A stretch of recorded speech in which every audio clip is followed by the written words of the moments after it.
믿음의 사람 삼손이라는 제목으로 함께 말씀을 나누겠습니다. 삼손하면 죽기로 마지막의 사명을 감당한 그러한 인물입니다. 사사기에는 12명의 사사가 나옵니다. 그 중에 마지막 사사가 바로 삼손이에요. 삼손은 사사기에서 상당히 많은 비중을 차지합니다. 사사기 13장부터 16장까지가 삼손 이야기입니다. 여러분, 우리가 삼손하면 어떤 생각이 떠올라요? 머리가 길었다, 힘이 셌다, 여자를 상당히 밝히는 플레이보이였다. 그도 그럴 것이 사사기 14장, 15장, 16장 첫 절, 1절을 보게 되면 삼손이 여인을 쫓아서 나아갔다. 그 내용이 각 장의 첫 구절에 기록되어 있습니다. 어떤 분은 또 그렇게 생각을 해요. 그가 인생을 살아갈 때 대부분은 허비했지만 마지막에 두 눈이 뽑히고, 그리고 하나님께 기도함으로 능력을 받아서 마지막에 사명을 감당한 그런 인물이었다. 그렇게 표현을 하기도 합니다. 어찌됐든 신약성경 히브리서 11장 믿음장, 믿음의 전당은 이 삼손을 믿음의 위대한 인물로 이름을 올립니다. 무슨 의미입니까? 이 삼손을 통해서 하나님께서 우리에게 주시는 분명한 메시지가 있다라는, 분명한 믿음의 모델이 있다라는 겁니다. 그래서 오늘 말씀을 통해서 하나님의 은혜와 또 하나님의 섭리를 깨달아하는 우리 모두 되시기를 축복합니다. 여러분, 삼손이 활동하던 시대는 어떤 시대였을까? 희망이 없었습니다, 한마디로. 그래서 어떤 목사님은 삼손이 활동하던 시대를 이렇게 표현을 하더라고요. 제가 읽습니다. 사사기가 병원 중환자실이었다면 삼손 시대는 신음소리조차 내지 못하고 산소호흡기로 연명하는 중환자 중에서도 위중한 중환자였던 시대였다. 한마디로 말하면 어둠, 암흑, 희망 없는 그러한 시대였습니다.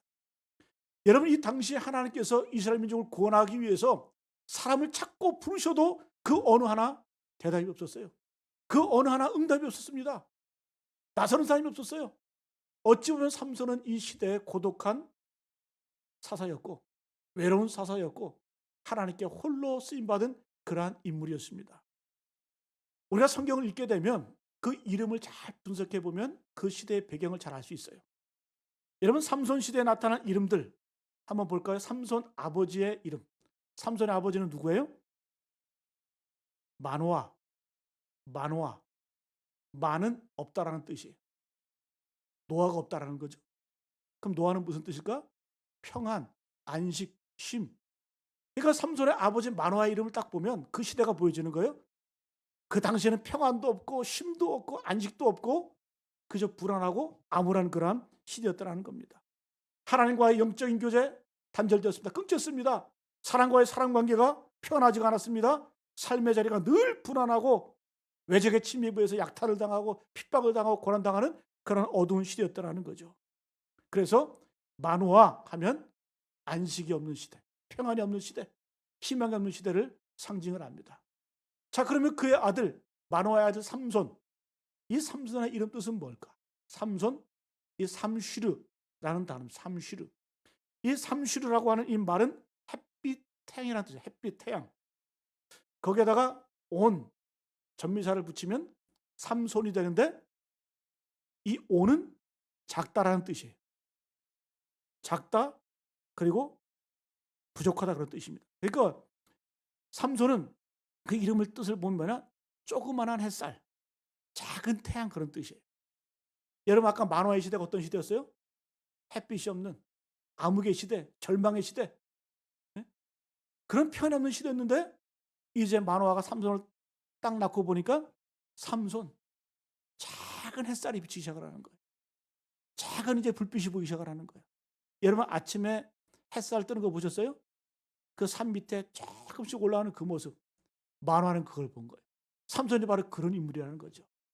이 사사시대, 암흑의 시대에 이제 작은 햇살을 비추기 시작을 하는, 햇빛을 비추어가는 그런 인물이 바로 삼손이었습니다. 자, 그런데 이 삼손이 태어나기 전에 하나님의 천사가 삼손의 집안에 나타나죠. 물어보죠. 이름이 무엇이냐고. 그때 하나님의 천사가 자신의 이름을 밝히면서 나는 기묘자다. 기묘, 기하고 묘하다. 비밀스럽다. 신비하다 그런 뜻이죠. 그죠? 영어 성경 보니까 beyond understanding. 이해를 뛰어넘는, 이해를 초월하는, 상식을 초월하는 그런 인물이 바로 기묘자로 하나님이 나타나셨다는 거예요. 자, 그러면 왜 하나님께서는 이렇게 삼손의 집안에 기묘자로 나타나셨을까? 기묘자가 도대체 뭐 어떤 의미가 있을까? 왜 이해할 수 없을까? 여러분 이해할 수 없죠? 이런 희망이 없고 절망의 시대에 하나님께서 오늘 황 장로님 찬양처럼 여러분 우리가 못나고 약하고 부족하고 힘이 없습니다. 늘 주님을 배신하고 떠나가고, 그런데 하나님께서 우리를 왜 사랑하세요?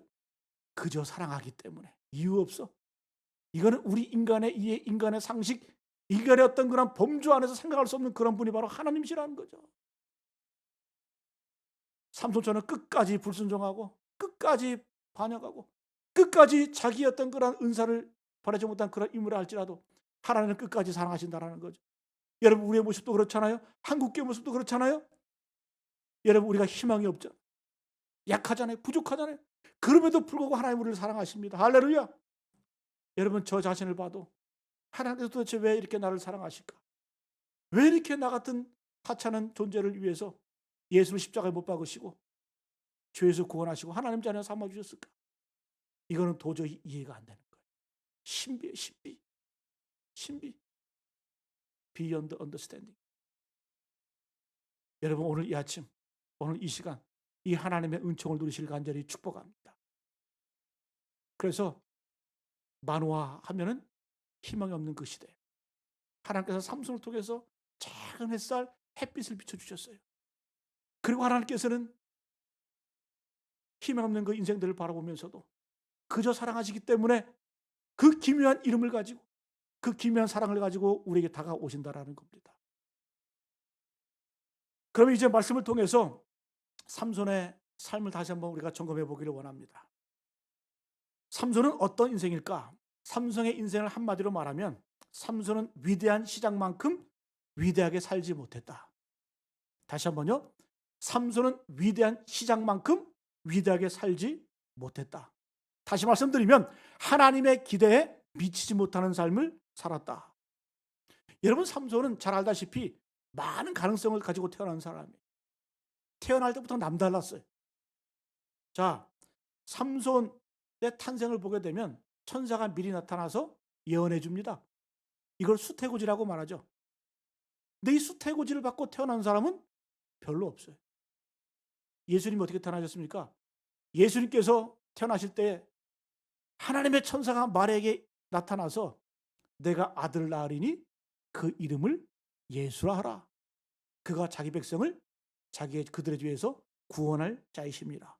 미리 예언도 받았죠. 그죠? 근데 삼손도 하나님의 예언을 받습니다.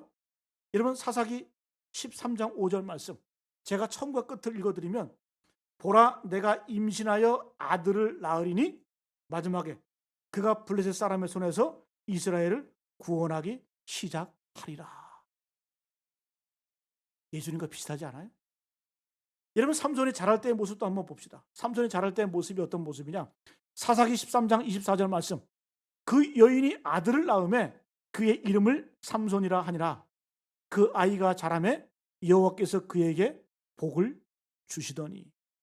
많이 들은 말씀 아니에요? 예수님의 어린 시절과 비슷합니다. 누가복음 2장 52절 말씀에 예수는 지혜와 키가 자라가며 하나님과 사람에게 더욱 사랑스러워 가시더라. 여러분 삼손은 태어날 때 예수님과 버금가게 태어난 사람이에요. 그렇잖아요? 구원자로 태어났어요. 천사가 미리 와서 예언해 줬어요. 그리고 자랄 때에도 복받은 자로 자라나는 그 모습. 어찌 보면 태어날 때부터 많은 은사, 많은 가능성을 가지고 태어났어요. 여러분 이스라엘을 구원한 모세도 이렇게 태어나지 못했어요. 아브라함도 믿음의 조상 아브라함도 천사가 미리 와서 그의 탄생을 예견했다? 그런 적 없어요. 하나님이 기뻐하시는 다윗 왕도 이렇게 태어나지를 못했습니다. 여러분 삼손이 하나님의 그 수태고지, 그 예언을 통해서 태어났고, 그리고 아름다운 신앙의 명문 가정에서 아름다운 성장을 이뤄가는 인물이 바로 삼손이었다라는 것. 그런데 삼손의 인생을 한마디로 말하면 위대한 시작만큼 위대하지 못하게 살았다. 많이 받은 만큼 하나님의 기대에 미치지 못하는 삶을 살았다는 거예요. 자, 그러면 삼손이 왜 이렇게 기대에 미치지 못하는 삶을 살 수밖에 없었을까? 다 한 가지입니다. 거룩함을 잃어버렸기 때문에. 거룩함을 잃어버렸기 때문에. 죄에 매여 살았기 때문에 그렇습니다. 여러분 삼손 우리가 이야기 한번 읽어보세요. 13장부터 16장까지. 삼손 이야기를 쭉 읽어보면 동물에 관한 묘사가 많이 나와요. 사자를 뭐 때려 죽였다. 뭐 여우의 꼬리를 묶어가지고 막 딥낫 평안을 다 불살랐다. 그 짐승 이야기가 많이 나옵니다.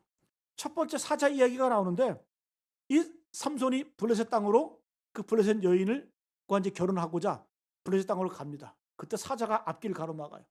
그때 삼손이 어떻게 했냐면 그 사자를 찢어 죽였다. 여러분 마치 어떻게 죽였냐? 마치 삼손이 염소 새끼를 찢듯이 사자를 찢어 죽였다. 그럼 염소 새끼는 찢기가 쉽습니까?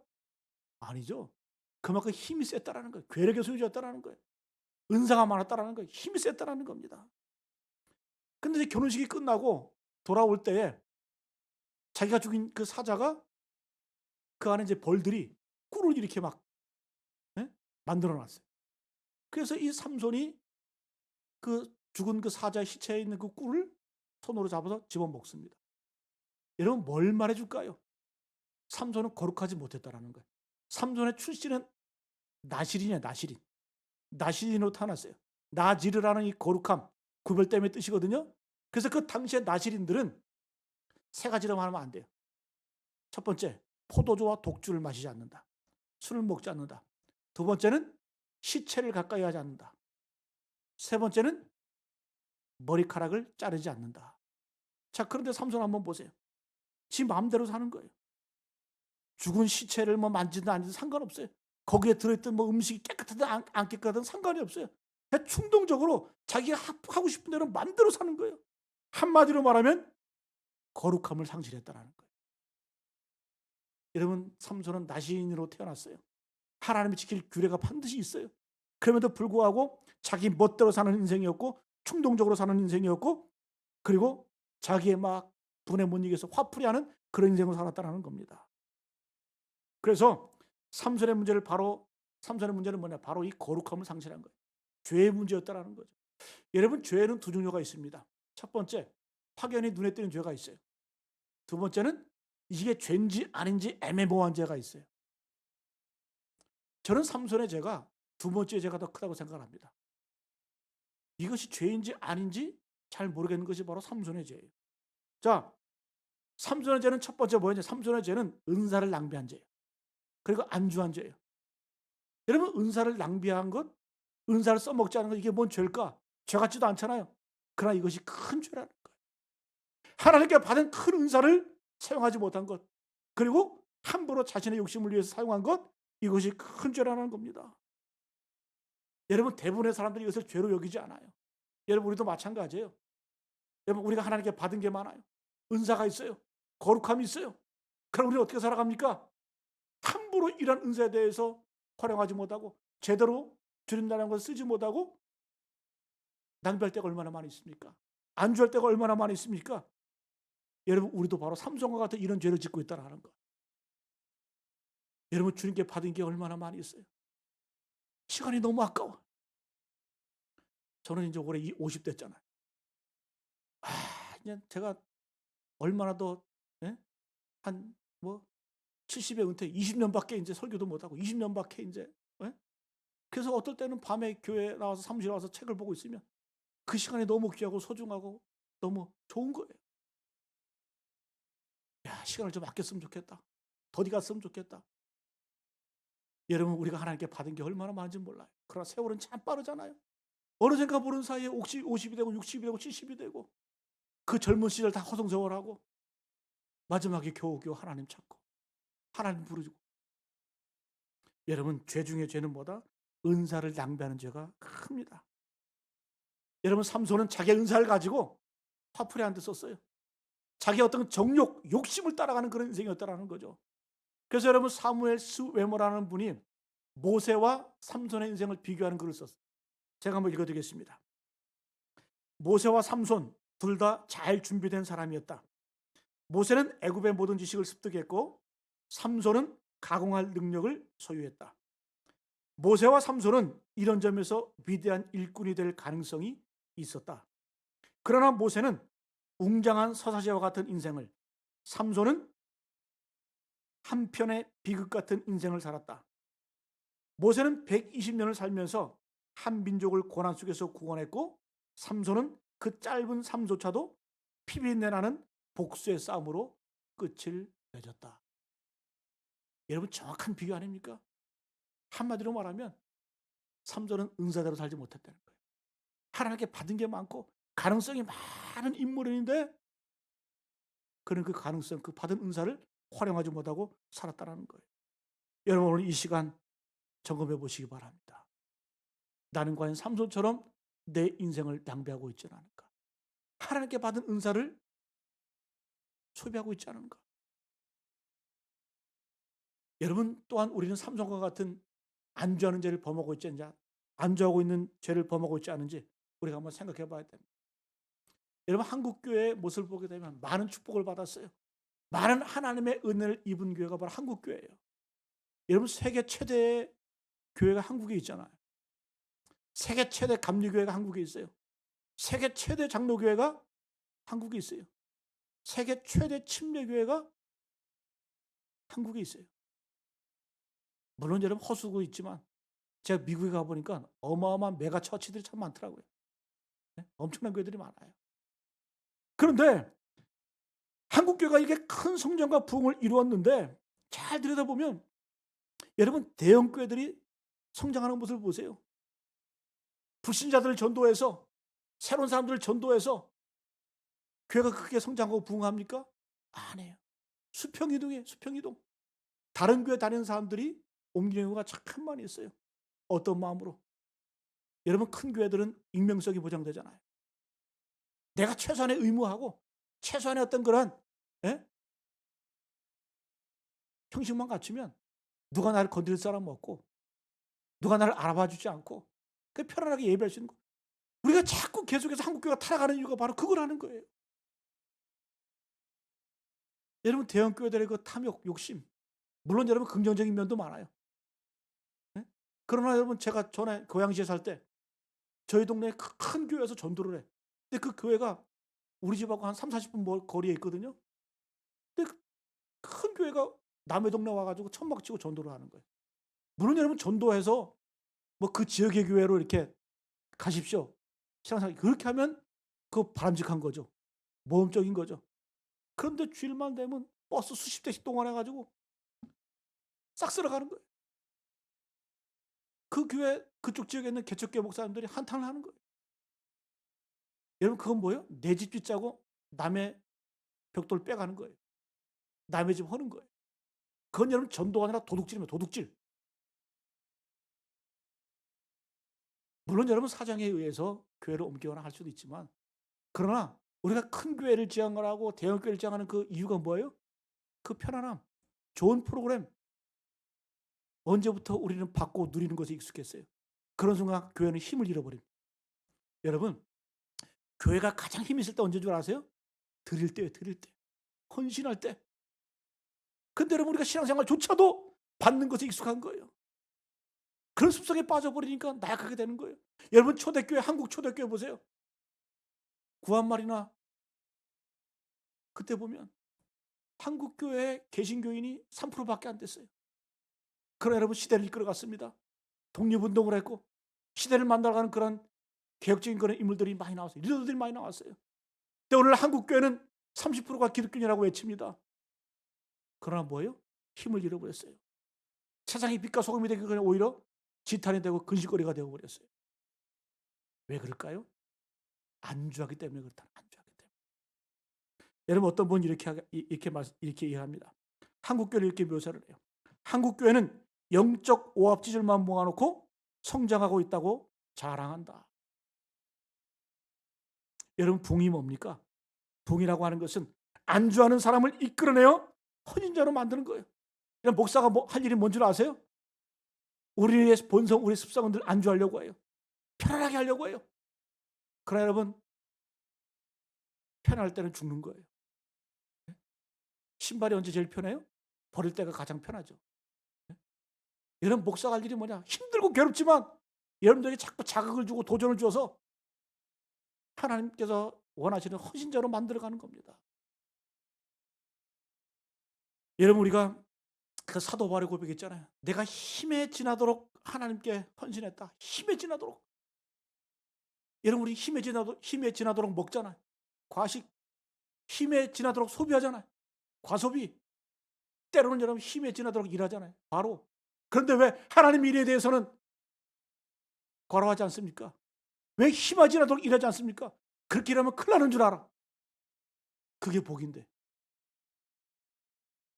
그게 삶의 의미이고 하나님께서 우리에게 주신 그 은사, 그 은혜의 목적인데 왜 이것을 망각했습니까? 언제부터? 여러분, 삼손이 그렇게 살았다라는 거예요. 그렇게 살았다라는 거예요. 왜 히브리서 기자는 삼손을 그 믿음의 전당 위에 그 삼손의 이름을 올려놓았을까?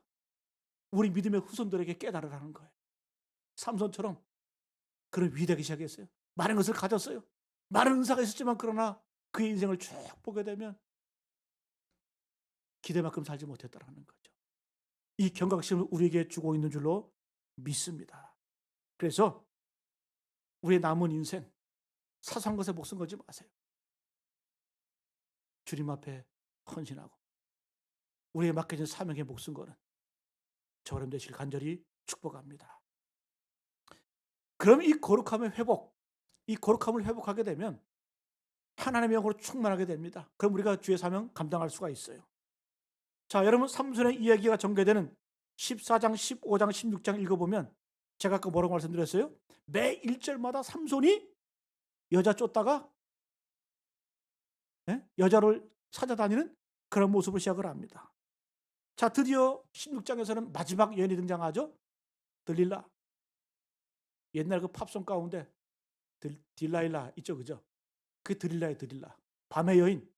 그런데 16장 1절로 3절을 읽어보게 되면 밤이라는 단어가 3번씩 반복됩니다. 자, 어떤 의미일까요? 하나님께서는 삼손을 통해서 그 암흑의 땅에 조그마한 햇빛, 조그마한 햇살을 비추기 시작을 합니다. 그러나 삼손은 어딜 찾아다니는 거예요? 밤을 찾아다니는 거예요. 네? 밤에 쾌락에 젖어들었다는 거죠. 자기의 은사를 분별하지 못하고 자기가 어떤 그 영적인 사명을 감당하지 못하고 그런 밤 속으로 침잠에 들어갔다는 거. 이걸 보여주는 겁니다. 결국 어떻게 됩니까? 그 드릴라의 꿰매에 빠져서 그 힘의 상징의 능력의 상징이었던 머리털을 다 깎이게 되죠. 그리고 힘을 잃어버립니다. 삼손에 대해서 비극적인 기록이 16장 20절에 우리 20절 같이 한번 읽어볼까요? 16장 20절 말씀 함께 한 목소리로 읽습니다.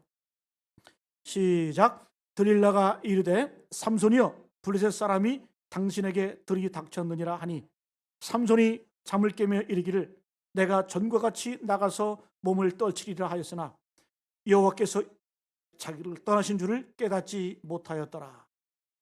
여러분, 마지막 이 말씀 얼마나 비참합니까? 여호와께서 이미 자기를 떠나신 줄을 깨닫지 못하였더라. 예전에 힘이 있을 때 블레셋 수십 명 수백 명이 달려와도 낙이 턱뼈를 어떻게 해요? 수천 명을 때려 죽이는 그런 삼손이었는데 딱 깨고 나니까 들릴라가 얘기하는 거예요. 블레셋 사람들이 쳐들어옵니다. 이때 삼손이 전과 동일하게 내가 이제 떨쳐 일어나서 저것들을 한 손에 그냥 잡혀버리겠다. 그런데 비참한 말씀이죠. 여호와께서 이미 자기를 떠나신 줄을 깨닫지 못했다. 여러분, 우리가 거룩성을 상실하게 되면 이렇게 살 수 있다는 거예요. 나도 모르는 사이에 하나님의 은혜가 떠나게 되면, 하나님의 거룩을 상실하게 되면 이렇게 능력을 잃어버리게 될 수 있다는 겁니다. 여러분, 어떻게 됩니까? 삼손이 두 눈이 뽑히죠.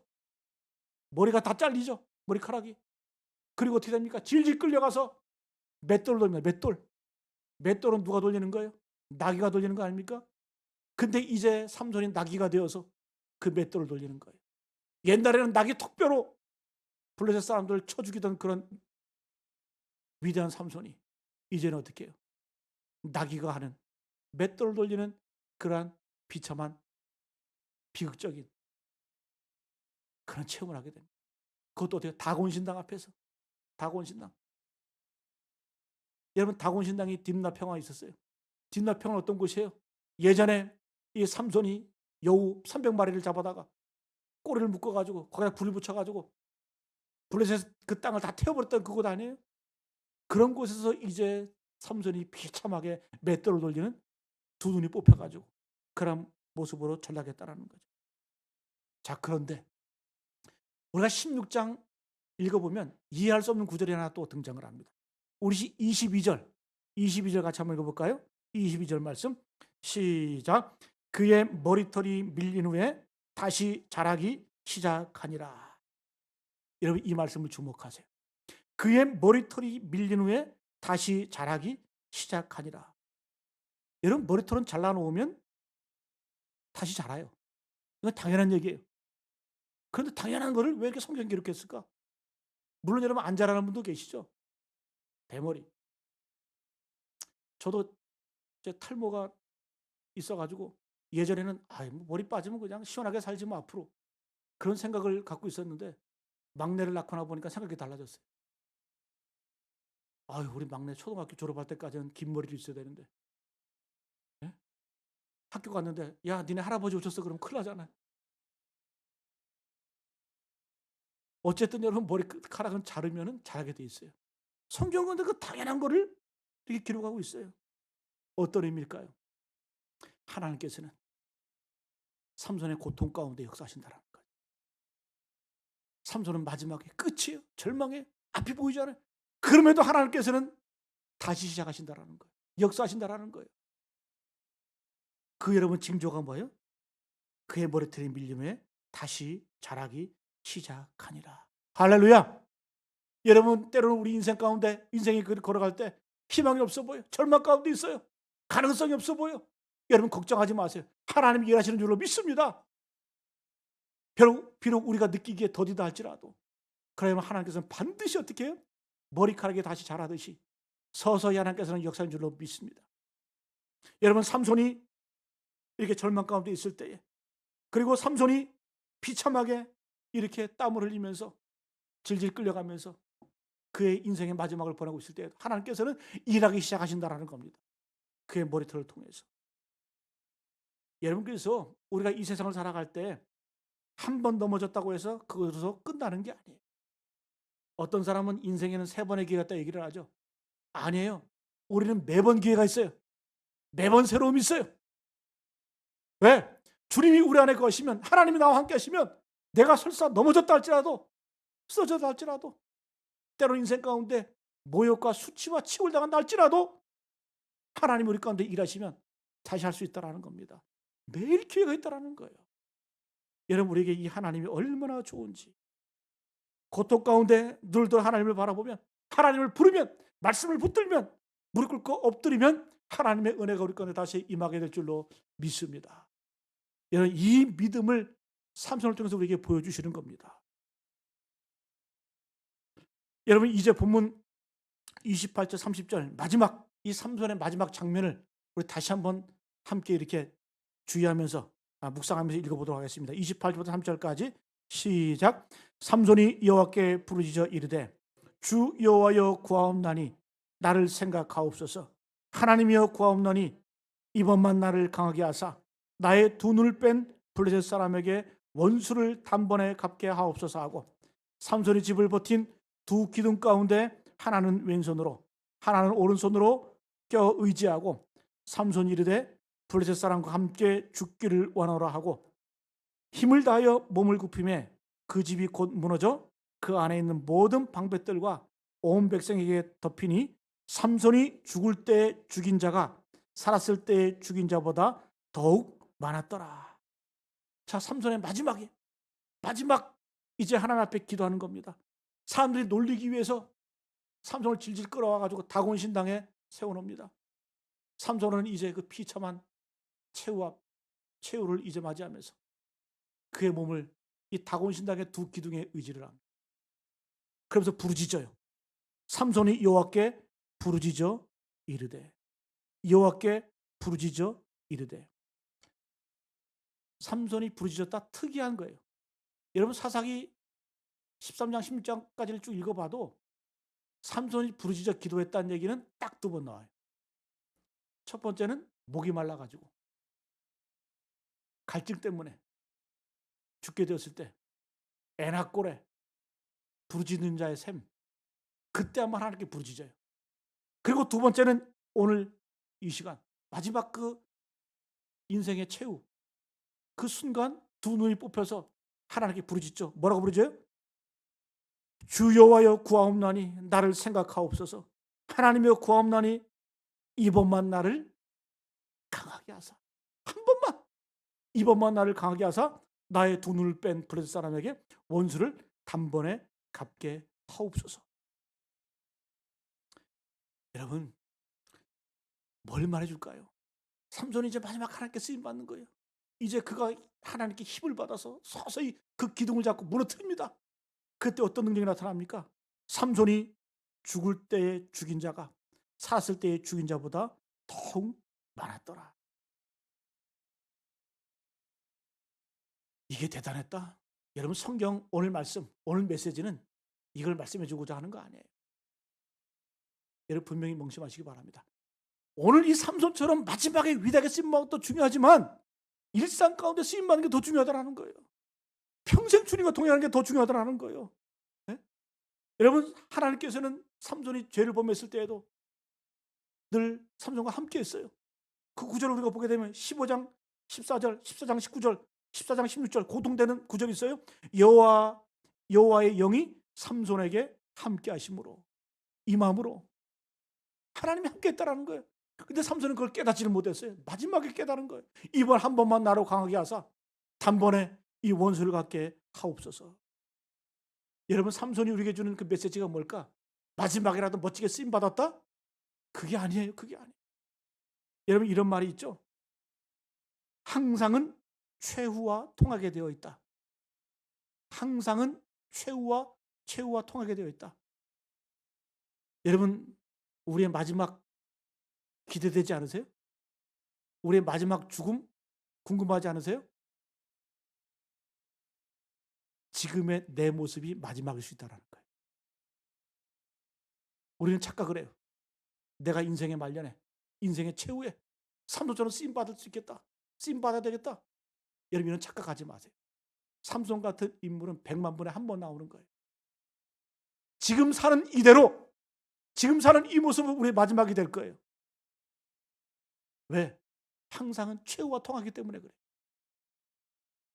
여러분 지금 기도하지 않고, 지금 예배자로 서지 않고, 지금 말씀 가운데 서지 않고, 지금 하나님께 받은 은사 사용하지 않고, 지금 하나님께 받은 그 능력 하나님 나라의 것을 쓰지 못한다고 한다면 우리의 마지막도 똑같다는 거예요. 여러분 이게 두려운 거예요. 여러분 삼손을 통해서 우리가 도전받아야 돼요. 어떤 도전? 삼손처럼 후회하는 인생 살지 말아야 되겠구나.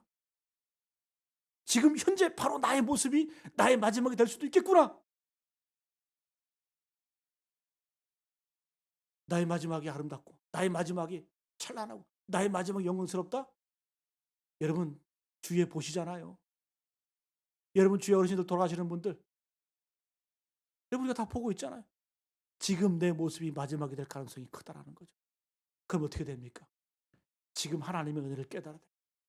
지금 우리가 변화되어야 돼요. 지금 우리가 새로워져야 됩니다. 지금 이 순간 우리가 결단하고 기도의 사람이 되어야 될 줄로 믿습니다. 여러분 목사의 마지막은 어떻게 할 때 아름다워요? 설교하다가 죽어야 아름다운 거예요. 기도하다가 죽어야 아름다운 거예요. 근데 저는 두려워. 뻘짓하다가 죽을까 봐. 뻘짓하다가 인생의 마지막을 최후를 맞이할까 봐 겁나는 거예요. 여러분 저만 그렇습니까? 여러분은 안 그러세요? 여러분 진짜 지혜로운 사람은 마지막을 기억하는 사람. 내가 하나님 앞에 섰을 때, 내가 주님 나라에 입성할 때 주님이 나를 바라보시면서 참 잘했다. 수고했네.